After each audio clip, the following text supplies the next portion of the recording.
बड़ी क्षति हुई है महाराज जी। आज हिंदू महासभा के राष्ट्रीय अध्यक्ष हमारे बीच नहीं रहे, आज उनकी श्रद्धांजलि सभा मना रहे हैं। जी, ये तो निश्चित रूप से बहुत बड़ी क्षति है हिंदू महासभा के लिए और हिंदू इस संगठन के लिए, क्योंकि वो केवल एक हिंदू महासभा के अध्यक्ष नहीं थे, यूनाइटेड हिंदू फ्रंट के भी वो वाइस प्रेसिडेंट और बड़े नेतृत्व रहे।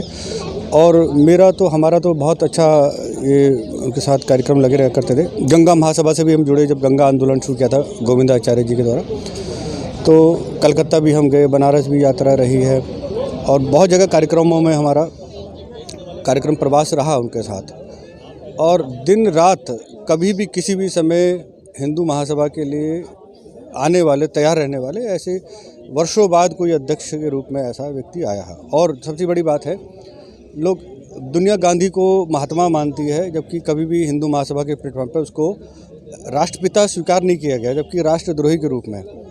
तो गोडसे जी की मूर्ति जब हमने यहाँ पे भवन में लेके आए, तो उस समय बहुत सारे प्रतिबंध हम पे लगने लगे। जब मेरठ में वहाँ भूमि पूजन हुआ, हमने गोडसे का मंदिर बनाया, तो इससे साथ ही चंद्रप्रकाश कौशिक ने बड़े डंके की चोट में कार्यालय में अपने वो मूर्ति रखवा कर गोडसे की और कहा कि भाई हम गोडसेवादी हैं, खुलकर। पहली बार हिंदू राष्ट्र के लिए और अखंड भारत के लिए हिंदू महासभा के इतिहास में जो पहले था, कभी बीच में वो कालखंड ऐसा रहा जिसमें ये बात गोडसे की उठ ही नहीं पाई। तो पहली बार ऐसा लगा कि अब ये हिंदू महासभा जो है अब अखंड भारत के लक्ष्य की ओर हिंदू जनमानस को तैयार कर रही है। ये बहुत बड़ी उपलब्धि रही हमारे इसके लिए। और राम मंदिर के केस में मुन्ना शर्मा जी सब पूरे लगे रहे दिन रात, न्यायालय वाद को बहुत अच्छी तरह से पक्ष को मजबूत करने में। उसमें भी चंद्रप्रकाश कौशिक जी का बहुत बड़ा योगदान रहा है।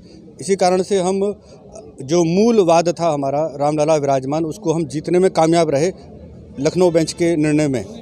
सुप्रीम कोर्ट में बहुत सारे दावपेच हुए और जो मूलवादी थे, जैसे 49 से हिंदू महासभा लड़ रही है न्यायालय में, वो और निर्मोही अखाड़ा जैसे आज वो बिल्कुल बाहर है। ये बड़े दुर्भाग्य का विषय है कि जो लोगों ने राजनीति की, जिन लोगों ने कोई बहुत बड़ा योगदान प्रारंभ में नहीं रहा, बाद में इसका राजनीतिकरण का लाभ लेते हुए और धन संग्रह करते हुए वो लोग आज ट्रस्ट में काबिज हो गए और उनमें भी बड़ा अंतर्विरोध अब देखने को मिल रहा है।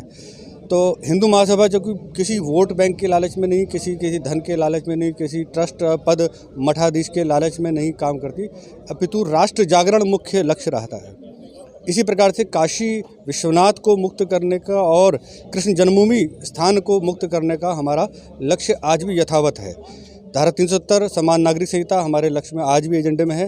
370 हटने के बाद भी आज हिंदू वहाँ प्रॉपर्टी नहीं ले सकता शेष भारत। ये बड़ा दुर्भाग्य है। हम चाहते हैं कि सरकार वहाँ की जो आतंकवादी संगठनों से संबंध रखने वाले लोग हैं, उनकी पार्टी को प्रमोट कर रहे हैं, जैसे अपनी पार्टी के अल्ताफ बुखारी वगैरह जैसे। ये बहुत बड़ा दुर्भाग्यपूर्ण है। महबूबा के साथ सरकार चलाना ये भी बहुत दुर्भाग्यपूर्ण रहा। इसके पीछे कोई नीति बहुत दूरगामी रही होगी हित में, ऐसा हमें नहीं लगता। हिंदू महासभा इसके और उन्होंने समर्थन वापस लिया। उसके बाद एक नई पार्टी को जो का RDX के रखने के पर केस चल रहा है, ऐसे व्यक्ति के साथ उसको मुलाकात का समय देना और प्रचारित करना, ये भी बहुत बड़ी कमजोरी ऐसा लगता है शासक की। इसको बहुत दूर कर लेना चाहिए। और जैसे कि मैं चर्चा करता हूँ, मुन्ना जी भी हमारे सहमत है कि हमारे सेना अध्यक्ष ने जब ये कमान संभाली, जो नए सेनाध्यक्ष बने हैं, उन्होंने कहा कि अगर सरकार आदेश करे तो 1 महीने में हम पाकिस्तान से कश्मीर जो कब्जे में है वो छुड़वा लेंगे। अब सरकार क्यों नहीं आदेश कर रही है? इसको वोट की राजनीति के आधार पर चुनाव से पहले इसको आदेश देना है, क्या करना है, वो हमारी रणनीति समझ आती है। हम हिंदू हित में, राष्ट्र हित में चाहते हैं सेना का मनोबल ना गिरे, सेना का पराक्रम में वृद्धि हो, वो बढ़ता रहे। इसके लिए तुरंत आदेश करना चाहिए कि शेष कश्मीर को भी मुक्त करा लिया जाए अविलंब रूप से। तो इसके लिए चर्चा के लिए आप मिले हैं प्रधानमंत्री या?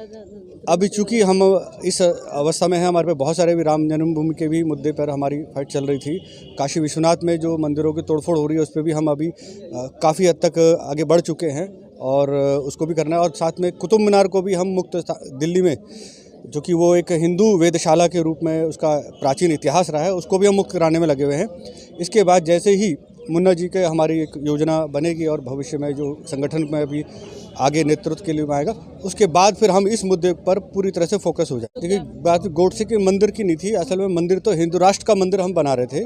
मेरठ में राधा कृष्ण मंदिर है और हिंदू महासभा कार्यालय, हम उस कार्यालय में हिंदू राष्ट्र मंदिर बना रहे थे। और इस हिंदू राष्ट्र के लिए, अखंड भारत के लिए जो बलिदान हुए, मेरा सवाल ये है, मैं उसी बात पे, हाँ उसी बात कर रहा हूँ। उस वक्त जब हमने गोडसे की भूमि पूजन किया मूर्ति स्थापना करने के लिए, क्योंकि उस राष्ट्र मंदिर के देवता के रूप में, एक आदर्श पुरुष के रूप में हम उनको स्थापित कर रहे हैं। ये नहीं कि कोई भगवान की पूजा अर्चना करना है, वो नहीं, एक अखंड भारत की बात कायम रहे इसलिए हम उनकी मूर्ति बनाए थे। उस समय समाजवादी की सरकार थी उत्तर प्रदेश में, और कुछ दबाव में लगभग 16 लोगों पर मुकदमे दर्ज हुए, जिसमें मुख्य रूप से मेरे पर मुकदमा दर्ज हुआ, और हम लोगों पर कोर्ट का दबाव भी रहा। कोर्ट में हमने फ़ाइट किया और हम कोर्ट से हम मुक्त भी हुए, 16 करीब लोगों को। उसके बाद कमलेश तिवारी भी इसमें समर्थन में थे, और सीतापुर में भी आंदोलन हुए थे। जब योगी की सरकार आई तो उन्होंने इसको बचाव करते हुए कि वो गांधीवादी, क्योंकि ये कहीं ना कहीं केंद्र से वो प्रभावित हो रहे हैं। मूलतः योगी आदित्यनाथ की जो पीठ है, गोरखनाथ पीठ, वो तो हिंदू महासभा की पीठ है, क्योंकि महंत दिग्विजय नाथ हिंदू महासभा के अध्यक्ष रहे और राम जन्मभूमि में मुख्य रूप से सूत्रधार वही थे जो वहाँ पर मूर्ति की और सारा आंदोलन छेड़ा गया। उसके बाद महंत अवैधनाथ जी भी हिंदू महासभा के विधायक रहे, हिंदू महासभा से सांसद रहे। जब हिंदू महासभा पर प्रतिबंध लगा, उस दौरान भाजपा ने राम मंदिर के मुद्दे को कैश किया, हिंदू जनमानस को, और वोट किया।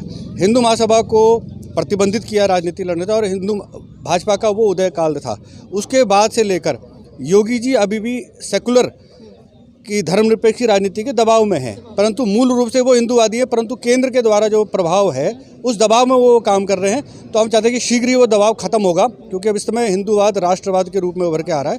तो योगी जी क्या ताजमहल भी मुक्त कराएंगे, वो काशी विश्वनाथ भी मुक्त कराएंगे, मथुरा की शाही मस्जिद को भी वापस हिंदू ट्रस्ट के अंदर में लेंगे, और गोडसे की जहाँ जहाँ गांधी की प्रतिमा है उनके स्थान पर गोडसे की प्रतिमा लगेगी। भविष्य में होने वाला है।